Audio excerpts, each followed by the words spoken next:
Good evening, welcome to the webinar and thank you for joining me. I'm Gordon Hockey, I'm Director of Operations and Support at PSNC, for which read the Legal Board Plus, and tonight we're looking at the GDPR, the General Data Protection Regulation.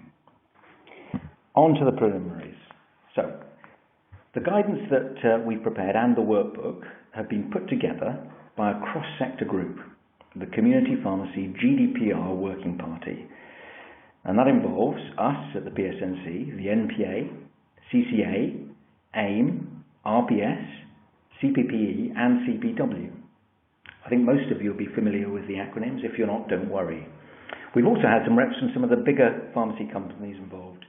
So a huge thank you to everybody who's been involved. It's been a real sweat and a labour and love, but we hope what's prepared will assist you in your journey to GDPR compliance. But, and here are the caveats, bear in mind that we've done our best with the advice available from the Information Commissioner's Office, the ICO, and NHS Digital's Information Governance Alliance, the IGA. Also, guidance on certain aspects is still to be issued. Some aspects of the GDPR are not clear, and the UK legislation accompanying the GDPR is not yet finalised. And there is still one major issue to resolve, the DPO, more of which later. If you want to get the workbook ready, and I think there was a link on some of the emails coming out to you, that's great. If not, don't worry, you don't need it. You can complete it later and look at it later. Also, given that we've had about 700 people sign up, we'll be having a look at your questions and we'll try and answer a few of the frequent questions, but most of those will be looked at as part of an update to the FAQs, the frequently asked questions that we've prepared. But enough of the preamble, let's move on to the second slide. What is the GDPR, the General Data Protection Regulation? Well, it's a piece of European legislation. It's directly effective in the UK come the 25th of May this year, and it's complemented by a piece of UK legislation which fills in some of the gaps, and it will continue to apply after Brexit, so no escapes there. Is it good? Is it worth it? Well, I've been reading in the press and some people think not. I think it is. I think it is good. It makes a lot of sense, provides a better structure to data protection, it better protects the data subjects, and is making everyone think about data protection and security. Broadly, and this is very broadly, it allows you to do what you need to do as a health professional, provided that you first check what you're doing is lawful, that seems reasonable, record and show that you're processing personal data properly, that seems reasonable, and explain to people what you do and respond to problems and questions. Well, that seems reasonable. So I think broadly it's a good piece of legislation, but you need to understand it and also see what it relates to and what it doesn't relate to and what else is running alongside it.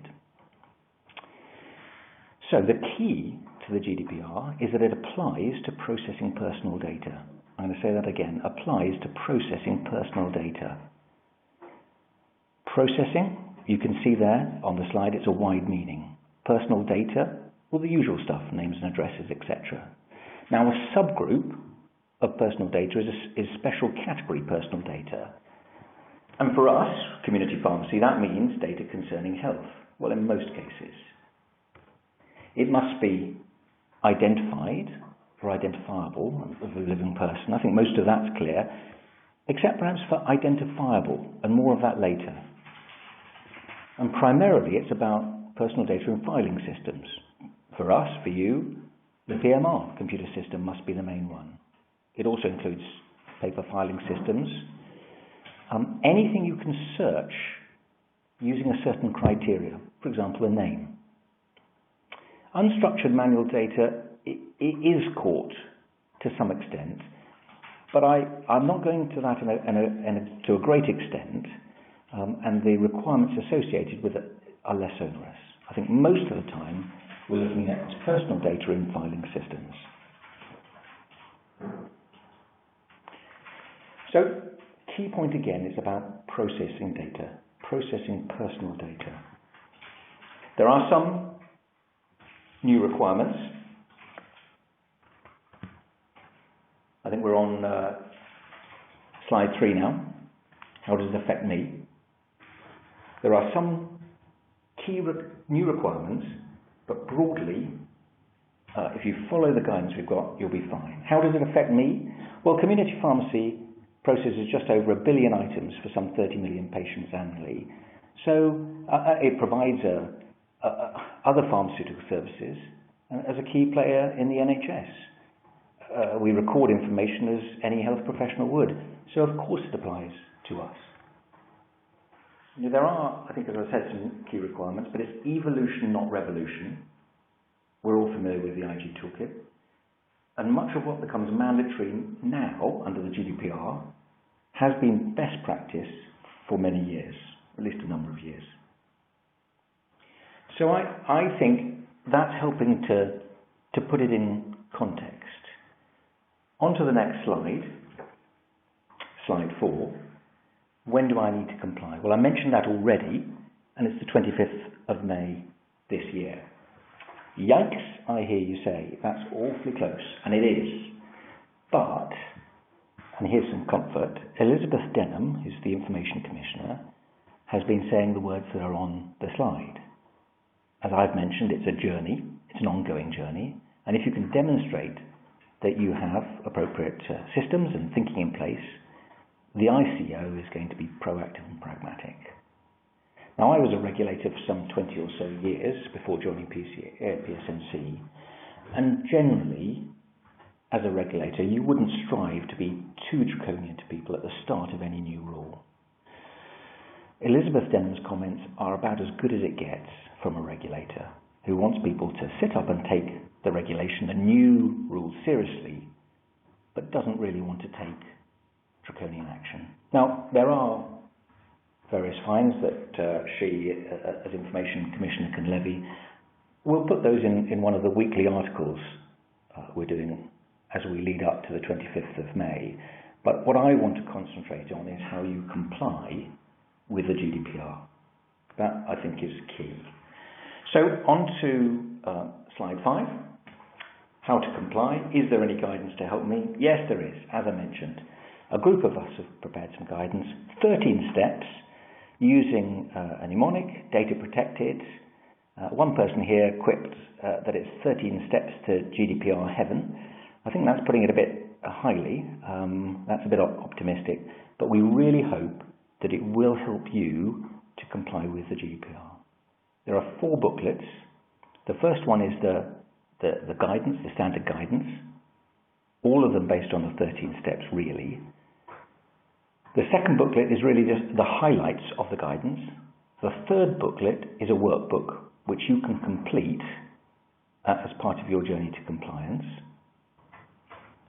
And we've mapped that, so far as we can, to the new IG toolkit.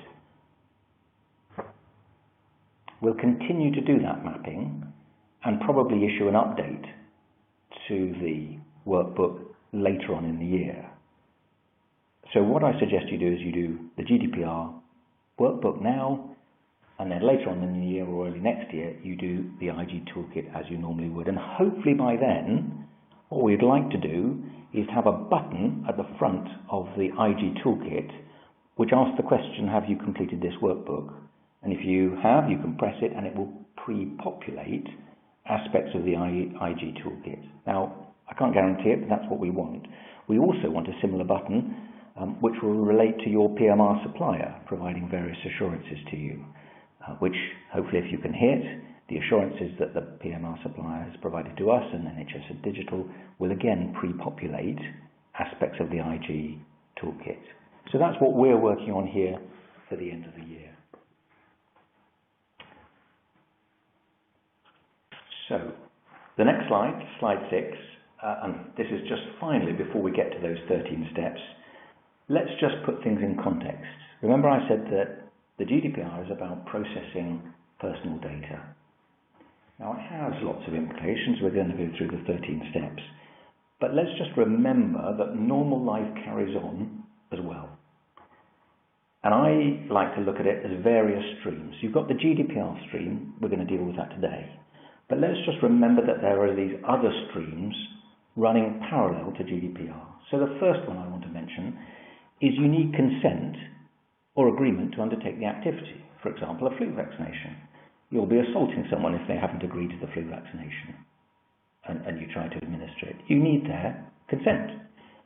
If you're dispensing a prescription, you need their agreement. You need to be nominated. That's consent. Consent is relevant there. The next stream, the common law duty of confidence or confidentiality, that remains important. Generally speaking, you need to keep health data confidential. Now, if the patient consents to disclosing it, that's fine. Within the common law duty of confidence, consent can be expressed or it can be implied. That's what normally happens. And if someone doesn't like it, they might object and then they would withdraw their consent. So what we might see in there is something that seems to be cropping up in the press a little bit, calling out a name for somebody who's collecting a prescription. I would see it in terms of confidentiality. There's implied consent to do it. If someone doesn't want you to do it, then you may have to take special steps, measures for them. But generally speaking, I think it's implied consent that you call out a name and perhaps ask someone to give their address to confirm that the right medicine is going to the right person. I've been into my GP practice recently and I noticed that my name and address were on full display for everybody to see as I was called to the consulting room. I think it's important that healthcare is provided personally, and I'd be disappointed if it came to the situation where everyone was a number. I don't think that's going to happen. The third stream I put down, professional standards remain important. Of course they do. We're all registered with the GPHC, some of us may be, and the standards are there. And standard 7, respect and maintain the person's confidentiality and privacy. I think that hinges on the common law duty, of course, but I think it's good to see it as a separate requirement as a professional. So these 3 strands are running parallel to the GDPR strand. Generally speaking, for us, community pharmacy, consent is not relevant for the GDPR strand. Consent is very relevant for these other 3 strands. That's quite a generalization, but broadly, that is the situation. And I'll explain more as we go on. So on to the next slide, and we're on to the first of 13 steps. So the information on these slides is taken from workbook 2, the shorter version, so just the summaries and the actions. Now, the key points here are that the owner, the contractor, is responsible for data protection and compliance with the GDPR. But I suggest that it's sensible to appoint one person to lead your efforts to comply with GDPR. Could be the IG lead, could be somebody else, but I think it's worth having one person to lead that. If you look across, if you're able to, at the workbook, you'll see that I'm trying to map across to other people in the pharmacy who have responsibilities for data protection, including, for example, the call-to-cop guardian. Now, in a small pharmacy business, one person could be carrying almost all of these roles. That's fine too. No worry about that at all.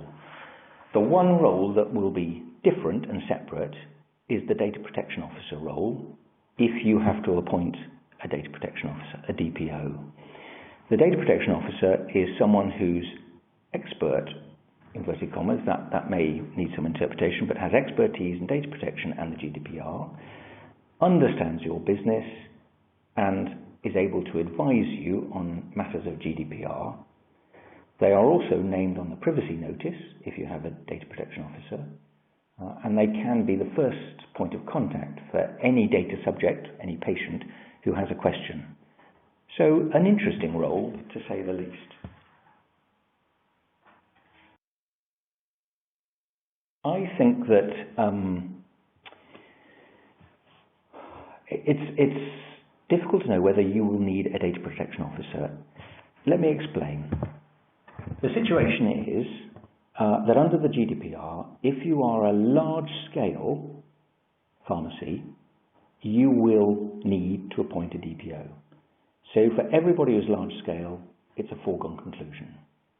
There's guidance on the DPO role, which you can look at. Now, what is large-scale, and do I get into that group, or do I escape the provision? Well, the only guidance that's available is to suggest that you're not large-scale if you're an individual practitioner, and you are large-scale if you're processing on the scale of a hospital. So where does community pharmacy fit in? It isn't clear, I'm afraid, at the moment, and we're taking steps to try and clarify it. What I've suggested, and this is only my suggestion, that if you have 30 pharmacies or more, you are definitely large-scale. I don't think there's a shadow of doubt about it. I think that if you're in the camp of having 10 pharmacies to 29, it's probably good practice to have a DPO. And the DPO could be someone internal in your organisation. They don't have to be external. If you're less than 10, I do wonder about the value of having a DPO. That's my suggestion. Now the difficulty, the problem, is that currently the draft Data Protection Act 2018, the one that runs alongside the GDPR, is seeking to gold plate the European regulation.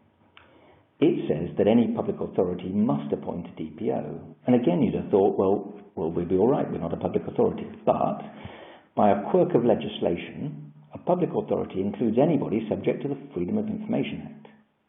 And community pharmacy is, as well as all primary care contractors. Now, it's sensible to be subject to the Freedom of Information Act. It's not sensible for that to make you a public authority and require a DPO in every case. Now, I don't know whether it will be rectified or not, but that's what we're aiming for. But I think in the back of your mind, you have to think, well, it may be necessary to appoint a DPO. If it is, we'll bring out more guidance. We'll have thought about it further, and we'll probably have another webinar on it. But that's the situation. Key thing going back, key message for you now, decide who's responsible. Next slide, slide 8, which is the action plan, step 2. The action plan is effectively the 13 steps. So the mnemonic, data protected. There are some additions. Firstly, you've got to continue to be registered and pay the relevant fee to the ICO, the Information Commissioner's Office. So that's important. And also, you've got to think about staff training on GDPR. That's important because there's a lot of awareness of GDPR, and I think you'll find patients will ask about it, ask questions or seek advice, and your staff need to be able to deal with that appropriately and also refer upwards if needs be, potentially to you as the owner or to the person who's taking more responsibility for GDPR matters. If you look in the workbook, this template B, you'll see that what I'm suggesting is you can tick off each of the steps as you've done them. Okay, next slide. And step 3, think about and record the personal data you process. So this is step 3, slide 9. This also doubles up as a record of processing, and it's in Annex C, and the next step also concerns Annex C. And when I talk about Annex C, we've got a Annex C for each process that you're undertaking. Now, I hope that I've covered in Annex C all of the various activities that you do for the NHS in terms of processing data. And then you just need to fill in those aspects of Annex C that are empty, and they're highlighted for you.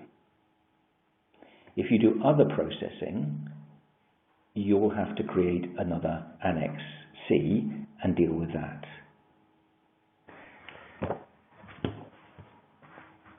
Now remember here that some of the processes, and it may apply to you, it may not, it certainly applies if we've got anybody from the LPC world listening. If you're processing data for community pharmacy, dealing with locally commissioned services, that data appears to be without a patient name. So it's not identified, but it is identifiable because there's a key somewhere. It's patient identified at the pharmacy. By the time it gets to the commissioner, there's a patient name that's attached to it. When it's flown through the middle, there's no patient name. Now, in the past, that would have been seen as anonymous data. It's not anymore. That's what's called pseudonymized data. It's not identified to a patient, but it is identifiable if you have the key. And it doesn't matter whether you have the key or not. It is personal data, and that then needs to be recorded. So watch out for that. Always also have a look around. Sometimes what you find, the bigger the organisation, the more that somebody has started their own filing system as a workaround or for some other reason, and that also needs to be captured within these annexes. Okay, next slide 10. Assure lawful processing. So this is still part of Annex C. I've rolled it all together. So for each of the processing you identify, or I've identified for you, you need to look at the lawful processing. And in most cases, I've identified that for you as well. But let's just go through the main provision that you'll be using.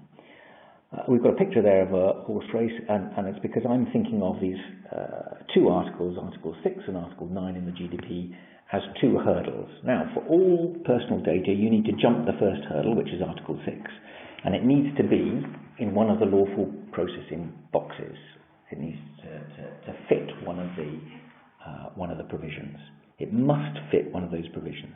Now, there are various ones in terms of it's required by legislation, required by a contract, vital interests. You can imagine an emergency, and you could say, well, it's under vital interests. You could say legitimate interests. That's part and parcel of what I do. What I'm suggesting, and the IGA, the Information Governance Alliance, is also suggesting that community pharmacy and most healthcare organisations will come under the provision that processing is necessary for the performance of a task carried out in the public interest.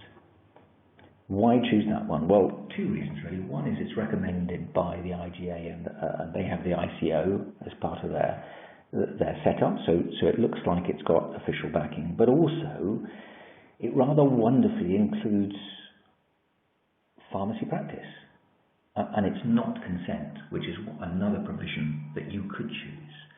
So by choosing for the performance of a task carried out in the public interest, we can include everything that might be required by legislation, vital interests, you name it. It's all rolled into one. So we don't have to say to ourselves, well, this is in the 2013 regulations, my terms of service, so that's under lawful. But if I deliver a medicine, that's not in the terms of service, so do I need something else there? And what lawful basis that I'm going to choose? No, it's all part of pharmacy practice, and it can be carried out under this section. Now, if it's health data, you have to jump another hurdle, and that's hurdle 9, Article 9 of the GDPR. So it relates to special category data, for example, health data. And the provision in there is, I've suggested here, the provision of healthcare or treatment. There's also a provision for the management of healthcare systems. So that would be, for example, processing for payment. So those are the two ones that I think are most relevant for you, and it's pre-populated, so it's done for you in the annexes of the workbook. This is a Word document, the workbook, so you can change anything you need to. And if any other healthcare professionals are listening to this, you're welcome to use it too with suitable amendments. We're happy to help anyone on this. I've also done an Annex C for employment data because I think for most people that will be relevant, and you'll see one or two other things that are added there as well. Two additional points to mention with this: retention of records. Now, that's a tricky issue. I don't think it's a GDPR issue. It's always been relevant. Under the current legislation, you should only hold data for as long as is necessary. The difficulty with the GDPR is that it requires you to state how long you're going to keep records for. Broadly, I'm suggesting you keep them for periods as recommended by the NHS, and I've listed in Annex C, you'll see just at the end of Annex C actually, before we get to Annex D, there are some sources of information. Now they're helpful, and I think they're worth a look, but sometimes they're giving the legal minimum for retention period, which is not the time that you would normally keep them. And you may be keeping records, I've suggested, for the life of the patient in 10 years. You may be keeping for tax purposes. You can revise these periods, but you just have to have something sensible there as we start off with GDPR compliance. And I think you'll see that I've given you some clues in there. What I don't think I can do is decide for community pharmacy as a whole exactly what period each data stream should have. The other point is that because you are processing health data and you're working under the particular section in Article 9, that second hurdle for special category data, the data that's processed must be under the responsibility of a healthcare professional. There are some other options as well, but for us, a healthcare professional, and that needs to be either a pharmacist or a pharmacy technician who is on the register and subject to regulation. So that's important too. Okay, so that's a major aspect of the workbook, and hopefully that's reasonably clear. You need to think about some of these things as well and where the data is held, but I think that's good. That's part of being more aware of data processing. Okay, on to the next slide in step 5.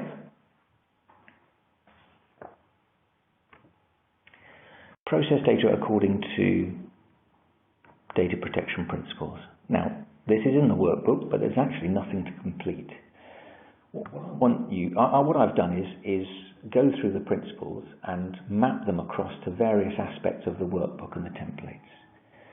But what I want you to think about on this is, firstly, if I complete the workbook, I'll have taken a good step towards complying with the data protection principles. But I also need to think about the processing of data in context and when problems arise. Because some of these principles, like fairness, have to be seen in the context of the situation. And I think sometimes you need to make a decision as a professional, what's right, what you want to do. And my example here is the person who maybe has had a prescription a number of years back, or maybe relatively recently, something that isn't a major issue, being dispensed, but they are unduly worried about the record that you hold on them. Now, I think, and we'll come on to this a little bit later, broadly you could say, well, I need to keep the record as a healthcare professional, that's the end of the story. But you might want to take a more pragmatic view to assist them, to calm them down. You might want to delete the data. Now, that sounds radical. I don't think it would be something you'd be doing often.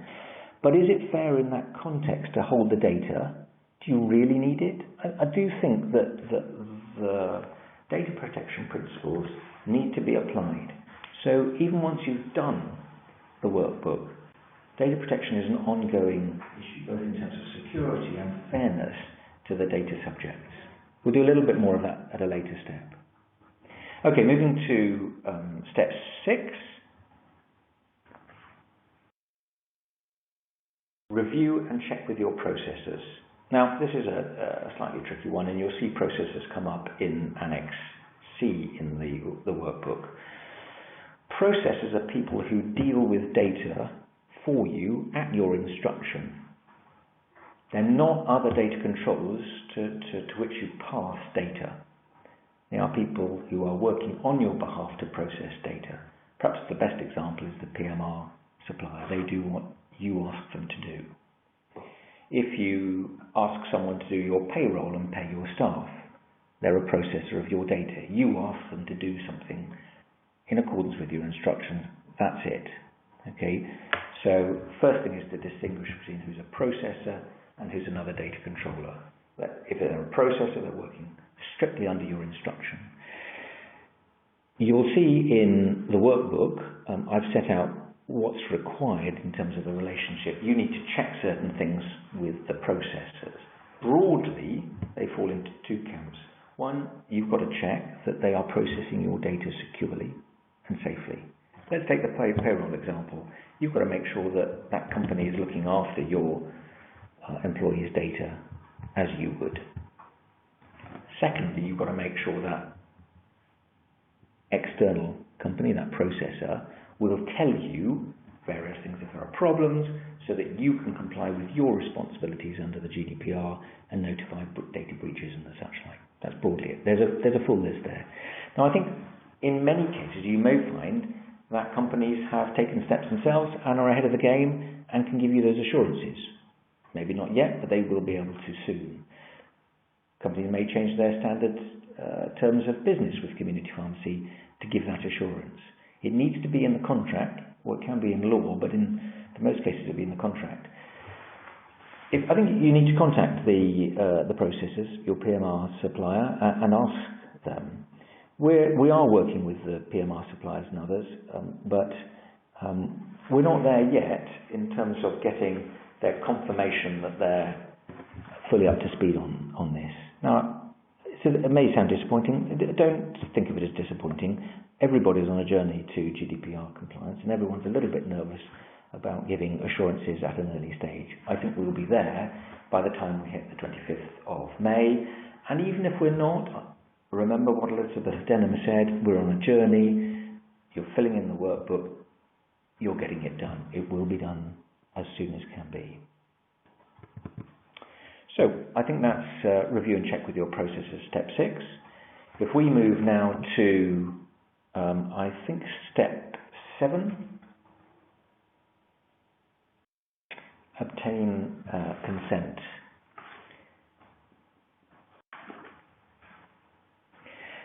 I hesitate to go into this at any length because I think it can confuse the situation. Remember I said earlier that under the GDPR, broadly, we're not working under consent. So consent, and it is rather complicated, appears both in that first hurdle, Article 6, and that second hurdle, Article 9, when you're dealing with lawful basis. If you have a mailing that goes out simply advertising, well, probably you're working under consent. If you have a store card, then you're working under consent. But broadly, it's not going to be relevant for community pharmacy, and certainly not NHS activities. I think if you have a store card, let's use that example, then before May the 25th, you have to both have GDPR compliant consent and you have to have it recorded. And that's why there are various emails flying around at the moment, and you're probably receiving some, saying, please will you confirm that you still want data from us, or you still want your mailing, or you still want this, that, or the other from us.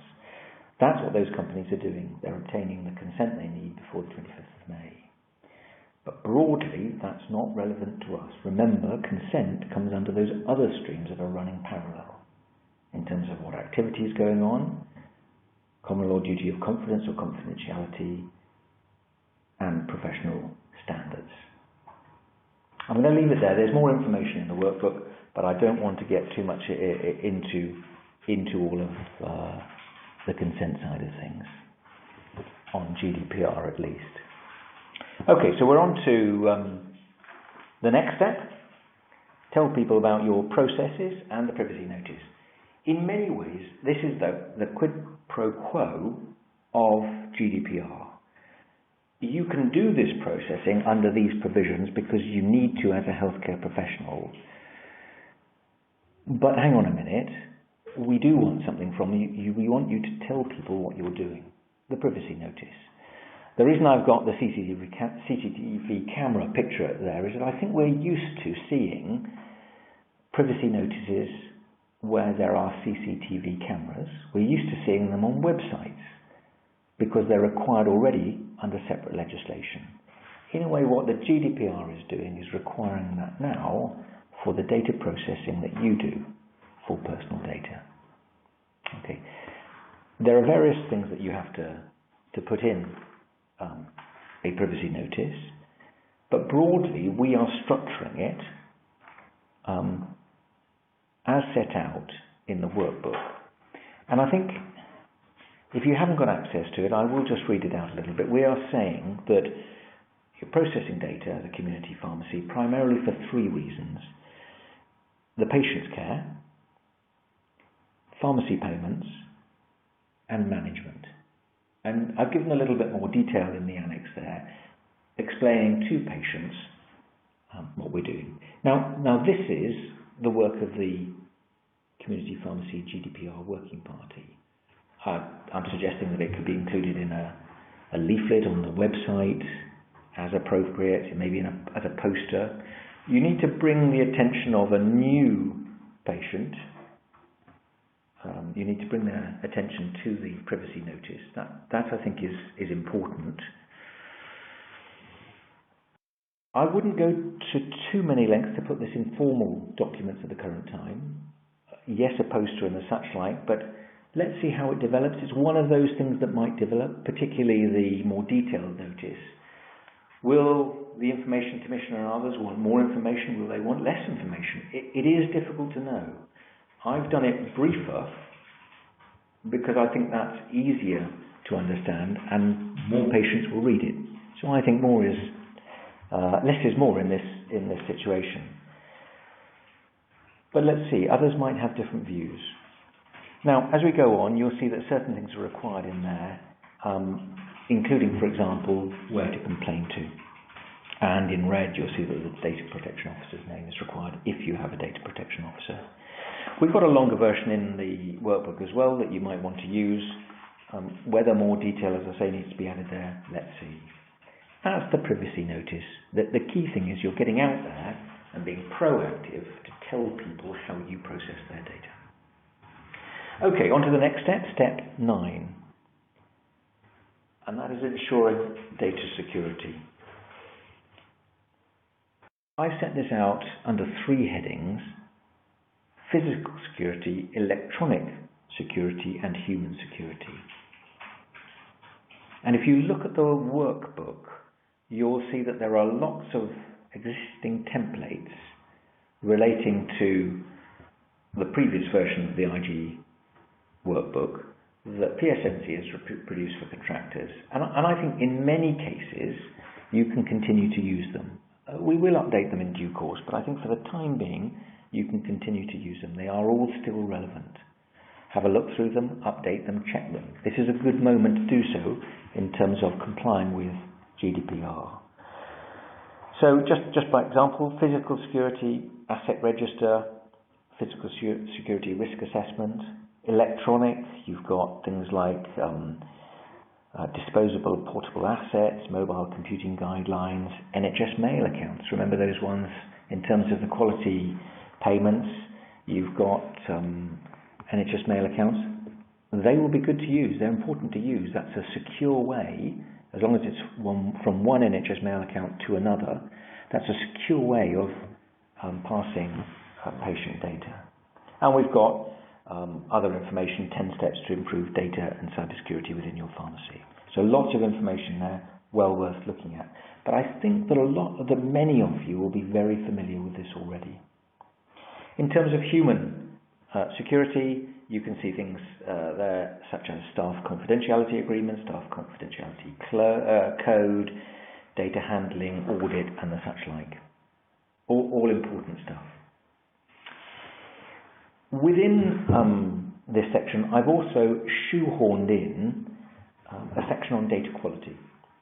Who adds data to the PMR system, who amends it, and who deletes it.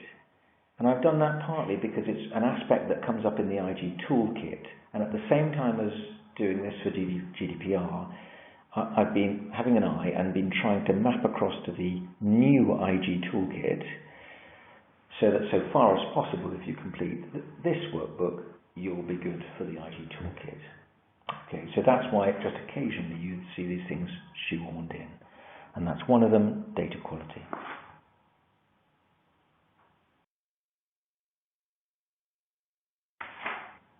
Okay, on to the next slide, and step 10. Consider personal data breaches. Now this is important because there are some changes. There are 2 templates in the workbook, and very broadly, you need to have procedures and policies in place, and breaches affect, this is an interesting phrase, people's rights and freedoms.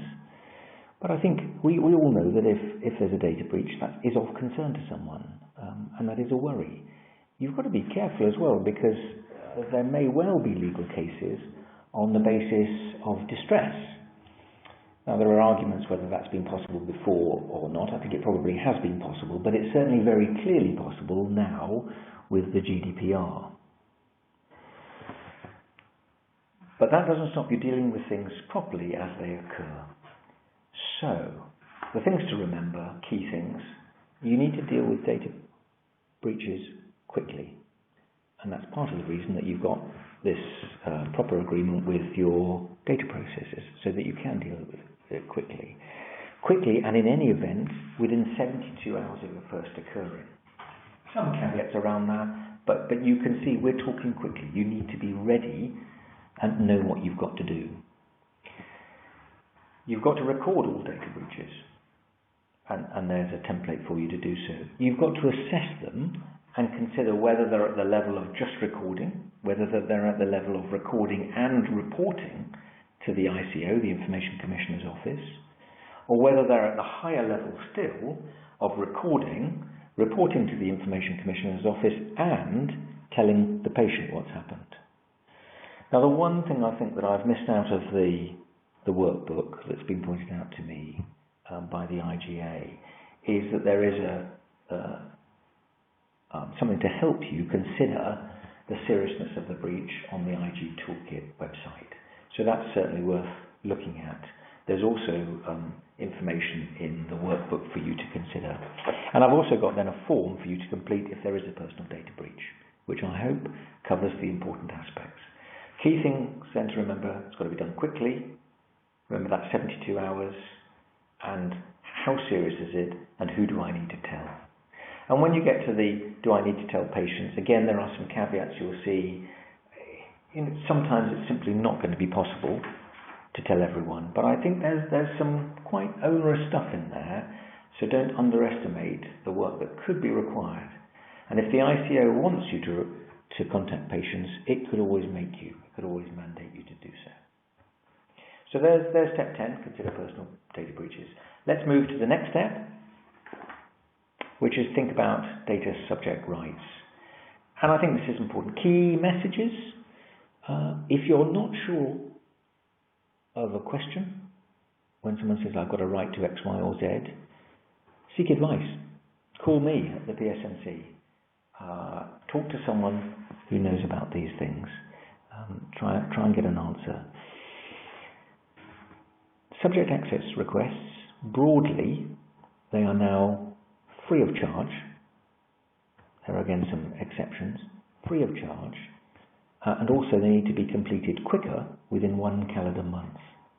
So those are the two key things to remember. In the workbook, I've gone through various of the other rights, trying to point out where I think they're relevant to pharmacy and where they're unlikely to be relevant to pharmacy, because some of these rights relate to whether you've given consent under the GDPR or not. So again, this is not to do with healthcare, but if we were talking about, the firm that I get a magazine from, if I want to stop that, that's working on consent. The consent I gave to receive this should be as easy to withdraw as it was to give. That's broadly what's going on. And so some of those rights there relate to that. The one that is relevant to us, I think, is the right to object. And the right to object hinges on and follows the performance of a duty in the public interest. And you'll see that has to be on the privacy notice. Now, interestingly, I think if someone objects to you, broadly, you're not going to be accepting the objection. That would be my suggestion. But remember, in terms of fair processing, you've got to consider it. Maybe it is an exception. You never know. And what will come up under that right to object will be the national data opt-out. So if you want to opt out of your NHS data being used for research and planning, that national opt-out, that will be hinging on the right to object. So I've highlighted that, and that will happen at the same time. I think it's all crashing forward.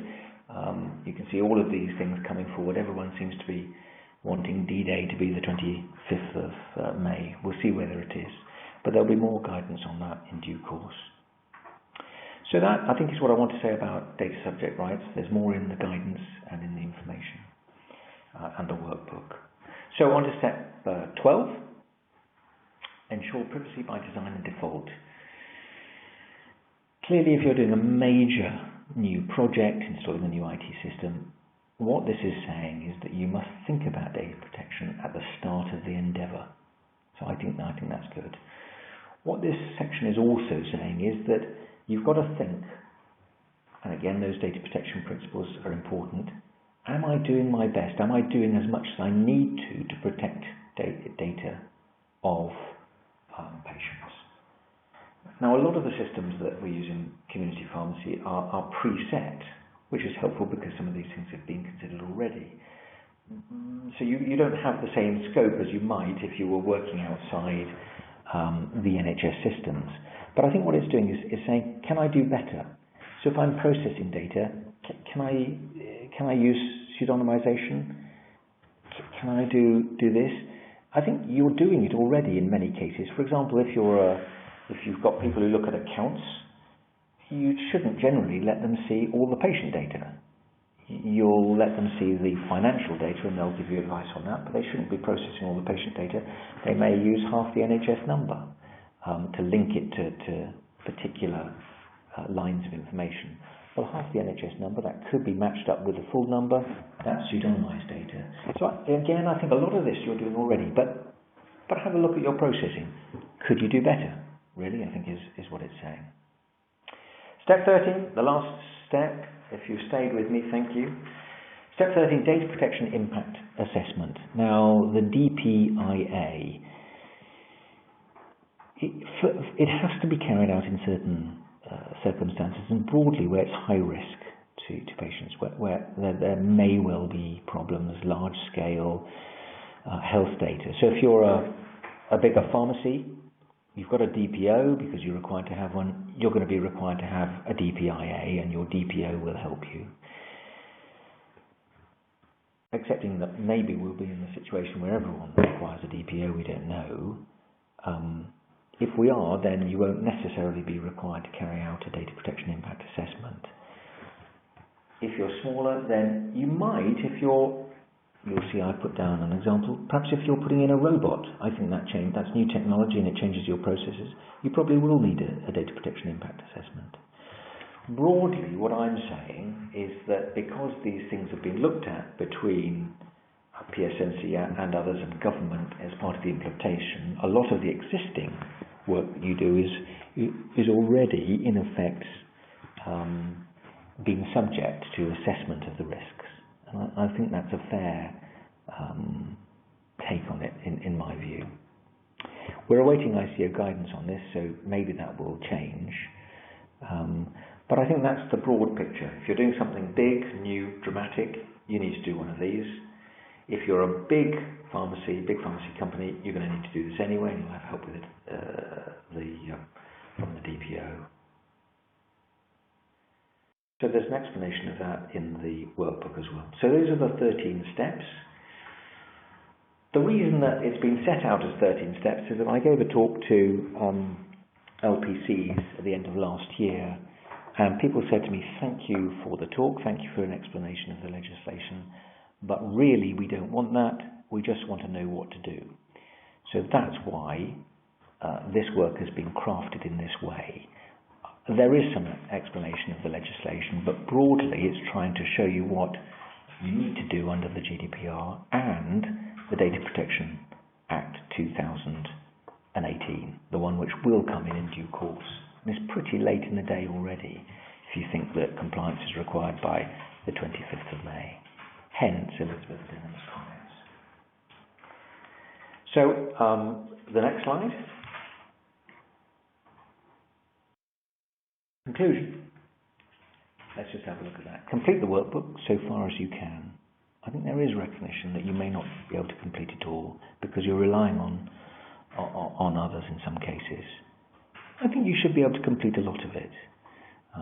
If you've got a question, feed it through to one of the organisations, and let's bring that to the Community Pharmacy GDPR Working Party, and we'll try and add that to the FAQs, that fourth booklet. Be in touch with your PMR suppliers and other processors.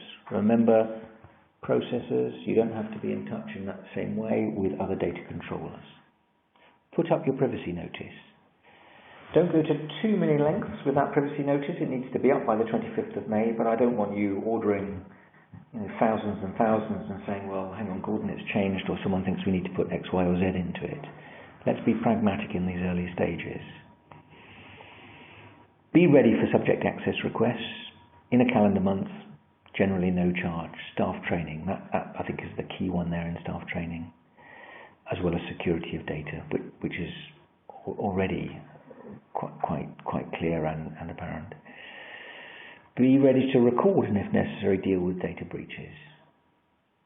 That is being upfront. Is it so different to the current standards? Maybe not. When you think about the duty of candour, you are required to make patients aware of things when they go wrong. The DPO, you may have to have one. If you're large scale, you will have to have one, and you will have to do a data protection impact assessment. Keep an eye on what we're saying for the DPO, because things may move quite fast towards the 25th of May. We'll certainly be talking with the MPA and others about that if you do require a DPO, and we'll bring out some more guidance. I hope common sense will prevail, and it won't be needed. So at the end of the day, is the GDPR a real problem? I don't think so. I think there is some work to do. I think it will change the way in which we approach data protection, probably for the better.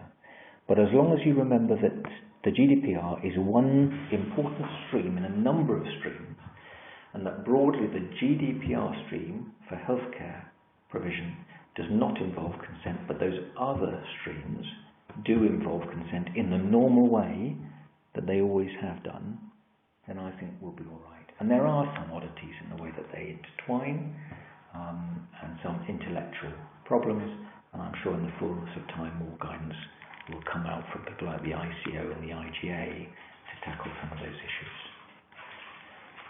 Final slide is any questions. We had a lot of questions with the last seminar. We'll pick out some broad themes that come in the questions, but we will aim to deal with them all as part of updating the FAQs. And if you do have any questions and issues, drop me an email, drop others. All those groups that have contributed, you can drop emails to, and they'll bring them back to the GDPR Working Party. Now it's 23 minutes past 8, and we're on to the broad themes of questions. I'm going to spend about 10 minutes and then I will stop. I did say before that if you're an Arsenal supporter, you'll be able to watch the second half of the match, and I intend to keep to that. So let's have a look. We've got lots of questions there now. Yeah, a really good question there. And one: does each pharmacy need to fill out a workbook, or can you complete one for multiple pharmacies? Really good point. Really good question. The data protection regulation and the Act are the responsibility of the contractor, but you should, I think, complete a booklet for each pharmacy, yes, in the sense that each pharmacy would need to be dealing with data protection breaches and the such like. I think that depends on the contractor. You need to carry out certain activities for the IG workbook and for the pharmacy, but there can be overlap. So maybe you would do an initial template or complete what you can for the company as a whole, and then more locally you would complete the rest. One aspect going back to, in terms of Annex A, and a new term I think coming up in the IG toolkit, the CIRO, the Senior Information Officer. Now, the CIRO may be the IG lead in a one pharmacy, but the CIRO could be someone for the business as a whole, and each pharmacy has an IG lead. And clearly, if that's the case, then the IG lead will be specific to each pharmacy. So broadly, I think probably one for the company, one for each pharmacy. That's not bad. Okay, let's have a look at what are we... consent here, I like this one, good one, a few on these. Consent for a pharmacy email newsletter needs to be refreshed.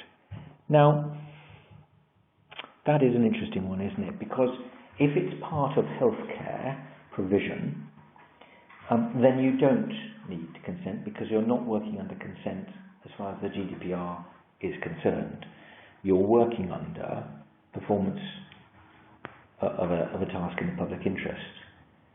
But is this really necessary for all patients as part of the provision of pharmacy services, or is this advertising the pharmacy and going beyond that? And if it's advertising the pharmacy, then probably you do need to refresh consent. But at the same time, if you've got a patient list, I don't think you should be using that for business purposes. You can't use your patient list to then ask for consent under GDPR. If people want to sign up and join your store card, I prefer the store card because it's clearly not part of the pharmacy, the NHS pharmacy business. Then they ought to be signing up at the start. You know, if you've got a patient list, that should be used for pharmacy purposes, in which case you won't need to get consent for that information that you're providing to patients. If you want to provide something on the basis of consent, then you should be collecting that either at the same time as you collect the patient information for the NHS, or going out and collecting it separately. But a really good question. Thank you for that.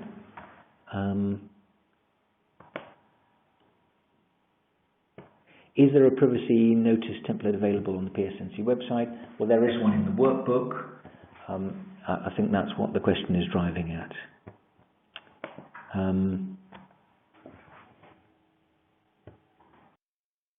So in terms of requiring assurances from third parties transferring prescription bundles to the BSA,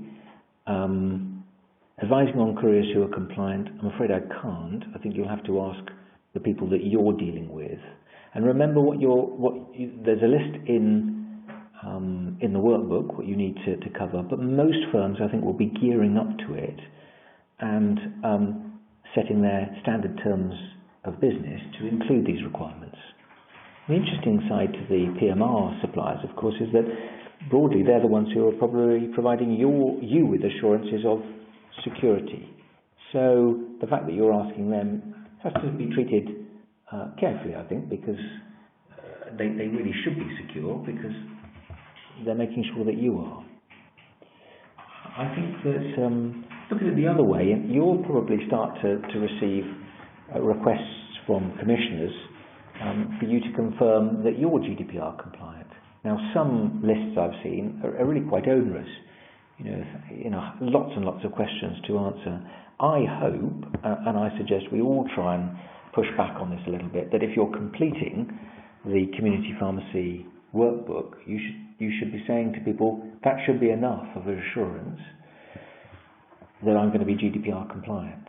I'm level 2 on the IG toolkit, which I completed for last year, and I've completed the community pharmacy GDPR workbook. That should give you the assurance that I am either compliant or working my way towards compliance.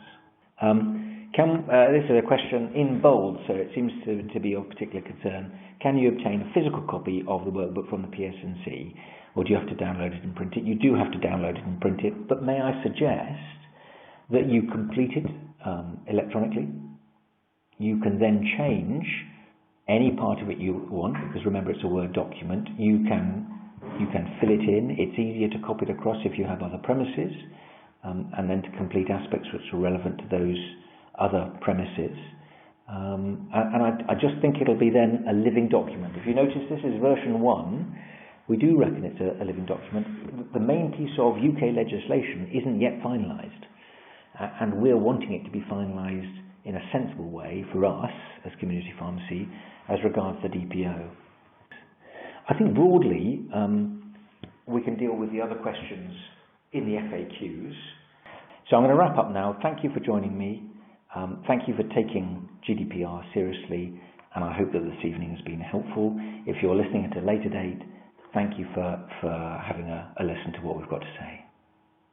Good night.